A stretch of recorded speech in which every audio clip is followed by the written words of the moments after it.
Hey guys, it's me, Halloween Dan, and this is the second video of today because now I want to do something I really wanted to do. We're about to go into the attic, and for the first time this year, we aren't just going up there to check on things, we aren't just having a little look around, we are bringing that stuff down. Halloween is about to touch down in this household. I've been waiting for the kids to come back from school. I'm gonna go get them now, and then we're gonna go in the attic, we're gonna get some stuff down. I'm gonna do it in the most ridiculous way that I can think of, which many of you might remember from last year, and then we're gonna get some stuff down, and it will be Halloween! But amongst the things that I will be getting down, as well as all the decorations and all the things and the bits and the bobs, there is one particular very awesome item that I cannot wait to see. So let's do this.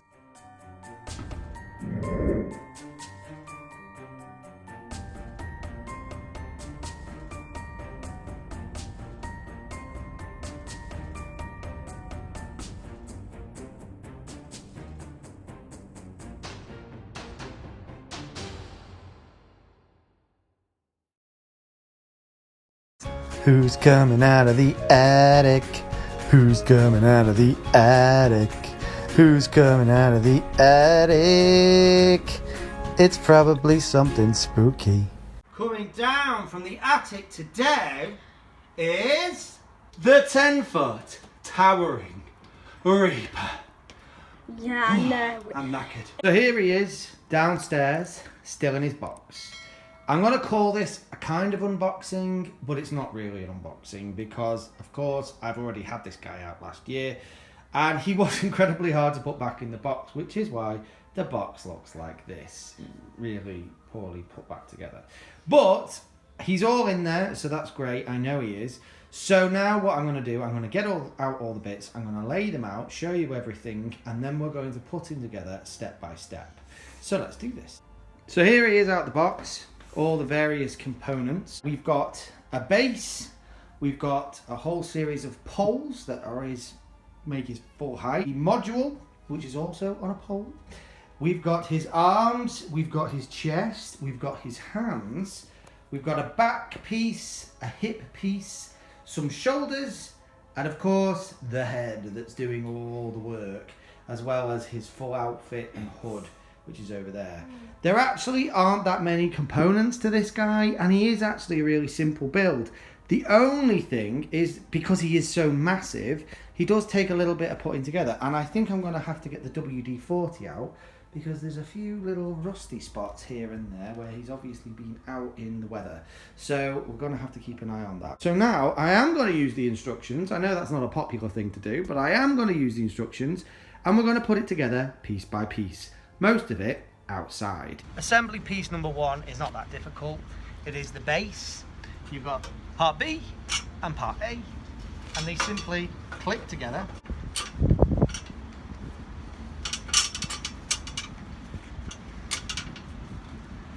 Like so. Then we click in the poles marked C. Each one goes in and clicks into place. You also know these are the poles you need to use next because they have these little loops, which is for the strut pieces that give it extra support. Then, funnily enough, after part C comes part D.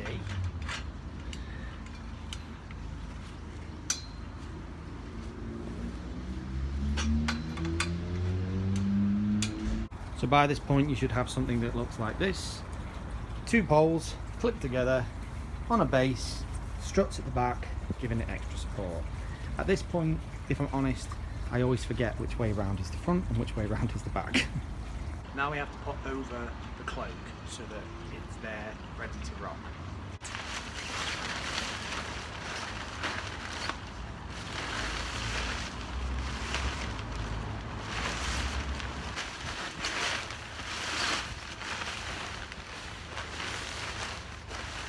Then it's time for the module. Just you have to line up, pushing the pins,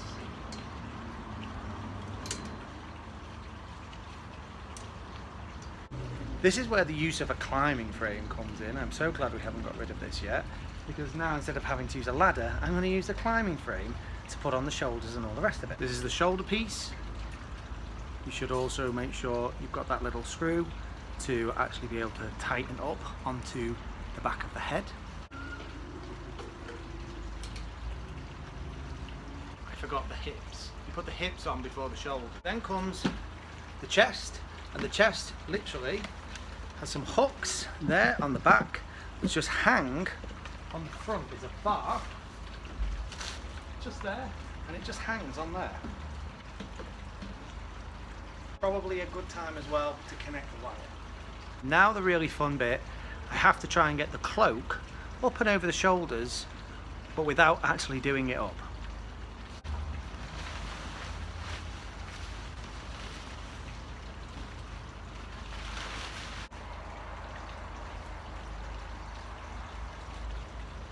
Then we need to put on the arms, these pool noodle arms, which are so much fun to try and fit down a sleeve.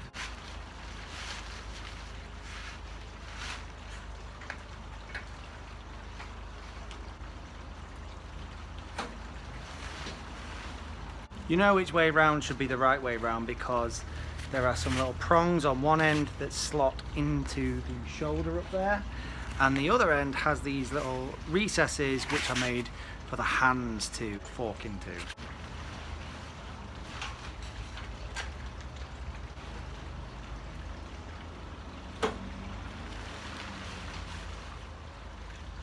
Then it's time for hands.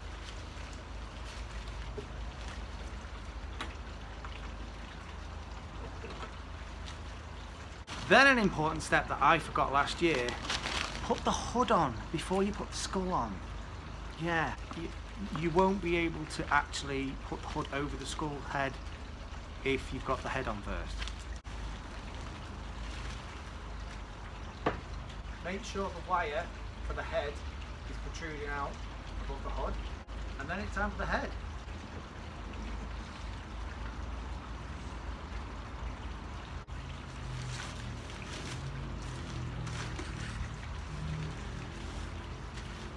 The final two pieces before you do him up properly and before you peg him down is the back piece that goes on last, and of course your power adapter, your plug.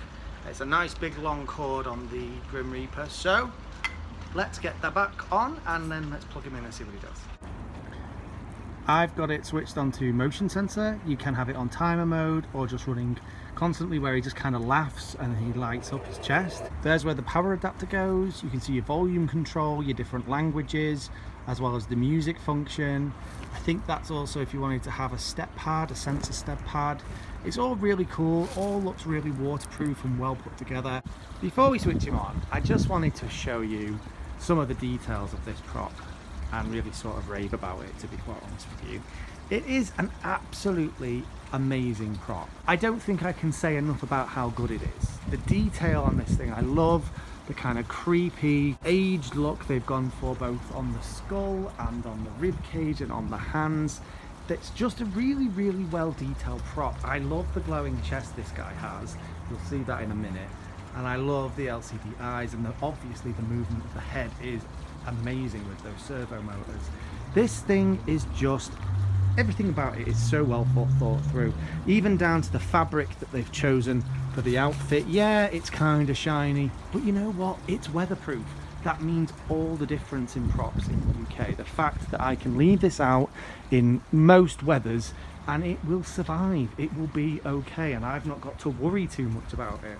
The sensor is in a really good place too. It's not too high, not too low. It's aimed right at where people would be walking by. And it's just a really sturdy thing. It's a bit gusty today. You can see the wind blowing all these trailing pieces of fabric that are on the costume. But the base is really sturdy. I haven't pegged it in properly. I've just pegged it lightly just to sort of hold it in place a little bit, make sure it didn't blow over. But it is a massive and sturdy base. I don't think you could go too far wrong with it. Now we've had a little look at it and look at the details, let's see this thing in action. Before you are doomed, save the last dance for me. We'll dance our way into oblivion, you and I.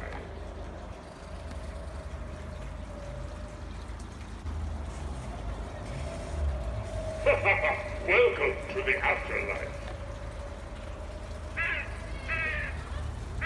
Beware all ye who enter here. He really is a truly outstanding prop.